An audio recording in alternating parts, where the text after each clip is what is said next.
నమస్కారం NSTV news కి స్వాగతం. నా పేరు ఉషా. ముందుగా ముఖ్యాంశాలు. రాష్ట్రంలో ఎన్డీఏ కూటమి ప్రభుత్వం ఏర్పడి 2 ఏళ్లు పూర్తయిన నేపథ్యంలో ఆంధ్రప్రదేశ్ విధ్వంసం నుంచి వికాసం వైపు అడుగులు వేస్తోందని మాజీ మంత్రి, తెలుగుదేశం పార్టీ రాష్ట్ర ప్రధాన కార్యదర్శి దేవినేని ఉమామహేశ్వరరావు పేర్కొన్నారు. 5 ఏళ్ల వైసీపీ పాలనలో రాష్ట్రాన్ని అన్ని రంగాల్లో వెనక్కి నెట్టేసి ఐసీయూలో పెట్టిందని విమర్శించారు. తిరుపతి జిల్లా నగరి నియోజకవర్గంలోని నగరి పార్టీ కార్యాలయంలో నగరి మున్సిపాలిటీ, నగరి రూరల్, నిండ్రా, విజయపురం మండలాలకు చెందిన ఎన్డీఏ కూటమి నేతలు, కార్యకర్తలతో గురువారం నిర్వహించిన సమావేశంలో ఆయన మాట్లాడారు. రాష్ట్ర అభివృద్ధి, సంక్షేమ కార్యక్రమాలను ప్రజల్లోకి తీసుకెళ్లేందుకు ప్రతి నాయకుడు, కార్యకర్త కృషి చేయాలని సూచించారు.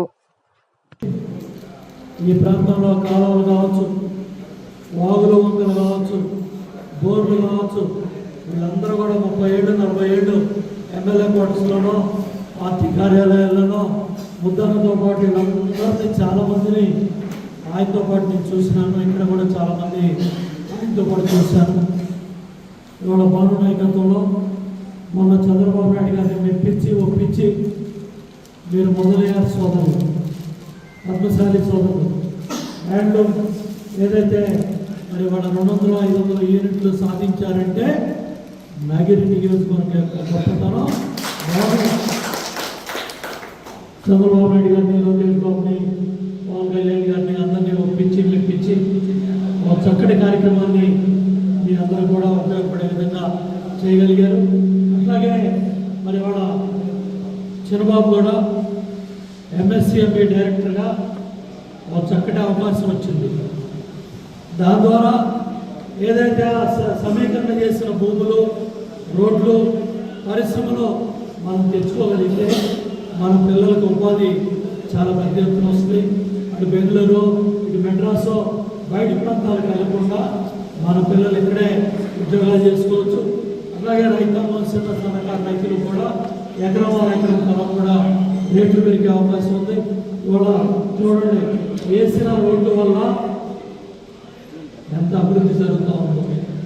ఇవాళ నేను విజయవాడ నుంచి, అమరావతి నుంచి ఇక్కడ రావడానికి 5 గంటల్లో వచ్చేసాను తిరుపతికి. ఇది అభివృద్ధి అంటే ఇటువంటివే చేసుకోవాలి మనం. ఒకప్పుడు బెంగళూరు వెళ్ళాలంటే నడువులు పడిపోయి, మెడ్రాస్ వెళ్ళాలంటే ఎంతో ఇబ్బంది పడేవాళ్ళు. ఇవాళ బ్రహ్మాండంగా రోడ్లు అభివృద్ధి చేయడం వల్ల కేంద్రంలో అటు బీజేపీ మోడీ గారి నాయకత్వంలో, ఇటు కూటమి నాయకత్వం చంద్రబాబు నాయుడు గారు, పవన్ కళ్యాణ్ గారు, లోకేష్ బాబు ఏ విధంగా పరిశ్రమలు తీసుకొస్తారు. వాళ్ళ బాడీ లాంగ్వేజ్ కూడా చూడండి. మోడీ గారు, నిన్న చంద్రబాబు నాయుడు గారు, పవన్ కళ్యాణ్ గారు 12 ఏళ్ళు పూర్తయిన సందర్భంగా నిన్న మీటింగ్ జరిగితే దేశంలో మహామహులు వచ్చారు, ఎన్డీఏ ముఖ్యమంత్రులు. కానీ తీర్మానం ప్రవేశపెట్టిందే మన జిల్లా ముద్దుబిడ్డ, ఈ ప్రాంతంలో తిరిగిన నాయకుడు, వెంకటేశ్వర స్వామి యూనివర్సిటీలో చదువుకున్న యువకుడు, చిన్న వయసులో శాసనసభ్యుడయ్యి 48 ఏళ్ళు పూర్తి చేసుకున్నాడు చంద్రబాబు నాయుడు ప్రజా జీవితంలో. 2 సంవత్సరాల్లో 50 సంవత్సరాలు ప్రజా జీవితంలో శాసనసభ్యుడిగా, మంత్రిగా, ముఖ్యమంత్రిగా ఆ రికార్డు చంద్రబాబు నాయుడు గారు ఒక్కరికే దక్కింది. చూడండి, ఇవాళ 12 ఏళ్ళు మోడీ గారు ప్రధానమంత్రి నెహ్రూ గారిని దాటిపోయాడు. ఇవాళ ఆ విధంగా ప్రపంచవ్యాప్తంగా ఇవాళ భారతీయులకి ఏ విధంగా గుర్తింపు వస్తూ ఉంది బయట దేశాలు. ఇవాళ ఉన్న క్రైసిస్లో చాలా దేశాల్లో పెట్రోల్ కావచ్చు, డీజిల్ కావచ్చు ఆకాశానికి వెళ్ళిపోయింది. ఇవాళ ఈ విధంగా మనం చేసుకోగలుగుతున్నాం అంటే సమర్థవంత కూటమి నాయకత్వం, ఎన్డీఏ నాయకత్వం ఢిల్లీలో ఉండబట్టి. ఇవాళ చాలామంది తెలియట్లా, ఈ ఎండాకాలం బతికామంటే కరెంటు కష్టాలు లేకుండా కూటమి ప్రభుత్వం. ఎక్కడన్నా కరెంటు కోత వచ్చిందా? ఒకప్పుడు కరెంటు కోత ఎట్లుండేది? జగన్మోహన్ రెడ్డి పరిపాలన, గొడ్డం ప్రభుత్వం టైంలో ఎట్లుండేది?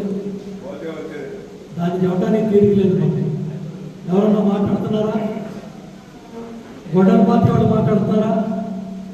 ఇవాళ అన్నొస్తున్నాడు, ఒకళ్ళకింటికి ఇద్దరికి ముగ్గురికి ఇస్తా అని చెప్పింది. ఏమో ఇచ్చారా? మనం ఒకళ్ళు, ఇద్దరు, ముగ్గురు, నలుగురు, ఐదుగురు, ఆరుగురు, ఏడుగురు, కర్నూలు జిల్లాలో 8 మందికి ఇచ్చాం. తల్లికి కుటుంబం చంద్రబాబు నాయుడు ఇవి దమ్ముగా ధైర్యంగా చెప్పుకోవాల్సిన బాధ్యత అందరి మీద ఉంది. గాలి వదిలేసి జలధార వదిలేస్తే చంద్రబాబు నాయుడు గారు, పవన్ కళ్యాణ్ గారు వెళ్ళి మోడీ గారిని ఒప్పించి మళ్ళీ ఆ పైప్ లైన్ లేపిస్తున్నారు. నువ్వు చేసావాయే దేని నీకు విశాఖ స్టీల్ని అమ్మేయాలనే ప్రయత్నం చేశాం. గంగవరం పోర్ట్ 10% ఆ షేర్ ఉంచుకుంటే Tamil Nadu government Titan watch, Kanishka gold 10 కోట్లు ఇచ్చారు. ఇవాళ 1,00,000 కోట్లు. టాటా కంపెనీలో వాచ్లు, దాంట్లో తమిళనాడు ప్రభుత్వం 10 కోట్లు పెడితే 1,00,000 కోట్లు అయింది. గంగవరం పోర్ట్ ఎంత అయ్యేది? ఎందుకు అమ్మేశావు? నువ్వా మాట్లాడేదే? కృష్ణపట్నం పోర్టు నీ ఓటా కోసం వాళ్ళని తరివేసి అమ్మేసి నీ ఓటా డబ్బులు తీసుకుంటావు. నువ్వా మాట్లాడేది నీతిలో? దయచేసి ఇవన్నీ కూడా మీరు మాట్లాడాలి. ఇవాళ కోతవేడి దూరంలో స్కూటర్ వేసుకెళ్ళినా, బైక్ వేసుకెళ్ళినా, ఎడ్డబండి కట్టుకెళ్ళినా, ట్రాక్టర్ వేసుకెళ్ళినా, మన డ్యూటీ ప్లేస్ కనుక ప్రతి ఒక్కరు చాలా పెద్ద ఎత్తున తరలి వచ్చి ఇవాళ రాష్ట్రంలో ఉన్న ఎమ్మెల్యేలు, ఎంపీలు, మంత్రులు, 3 పార్టీల ముఖ్య నాయకులంతా కూడా దగ్గర 300 మంది ముఖ్య నాయకులు స్టేజ్ మీద ఉన్నారు. అది మీరు వాళ్ళు చెప్పే మాటలన్నీ విని రేపు గ్రామంలో స్థానిక సంస్థల ఎన్నికల్లో రచ్చబండ మీద చర్చ పెడితే ఈ గొడవ పార్టీ నాయకులు వస్తారా? చర్చకు వస్తారా? రమ్మని అడగండి.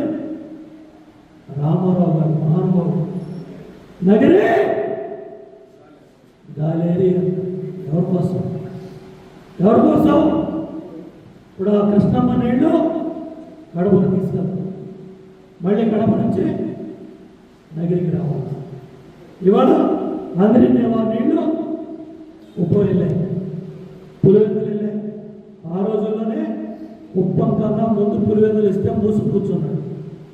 నోదరా నీ పులివెందులకు నీళ్ళు ఇచ్చింది చంద్రబాబు నాయుడు గారు, కుప్పానికి నీళ్ళు తీసుకెళ్ళింది చంద్రబాబు నాయుడు గారు, ఇంద్రపూర్కి నీళ్ళు తీసుకెళ్ళింది బాలయ్య బాబు చంద్రబాబు గారు, మడలసేపు నీళ్ళు తీసుకెళ్ళింది చంద్రబాబు నాయుడు. వాడు తెలుగు గంగ లేకపోతే మద్రాసులో మంచినీళ్ళు ఉన్నాయా? That is N T Rama Rao. ఆ మహానుభావుడు మద్రాసు పేరు నీళ్ళు చెప్పి కాలువలు తుమ్మి పైపులు వేయకుండా ఎన్జీ రామచంద్ర గారిని తీసుకొచ్చాడు, ఇందిరాగాంధీ గారిని తీసుకొచ్చాడు, రామకృష్ణ రెడ్డి గారిని తీసుకొచ్చాడు, కేఏ కృష్ణమూర్తి గారిని తీసుకొచ్చాడు. ఆయన వేసిన విత్తనమే ఆడాస్తికి నీళ్లు, తిరుపతికి నీళ్లు, తిరుపతికి నీళ్లు. ఇవాళ బాలాజీ రిజర్వాయర్ పూర్తి చేసుకోవాలా, వేణుగోపాల సాగర్ పూర్తి చేసుకోవాలా, ఇంకా మల్లెమడుగు ప్రాజెక్ట్ పూర్తి చేసుకోవాలా, అడవి కొత్తూరు పూర్తి చేసుకోవాలా, మల్లెమడుగు పూర్తి చేసుకోవాలా, అరణ్య అబ్బసాగర్ అరణ్య అందరినీ పొడిగింపు ఇవన్నీ ఉన్నాయి. జిల్లా అధ్యక్షుడిగా చంద్రబాబు నాయుడు గారి చెవి దగ్గర తీరి నాకు ఈ ప్రాజెక్టు డబ్బులు కావాలి. ఏదైతే మన జగన్తో కలిసి, మన ఈ దానంతో కలిసి, అట్లాగే మన మహేశ్వరంతో కలిసి మనం చంద్రబాబు గారిని ఒప్పించి మెప్పించి ఆ ప్రాజెక్టులన్నీ సాధించాలి.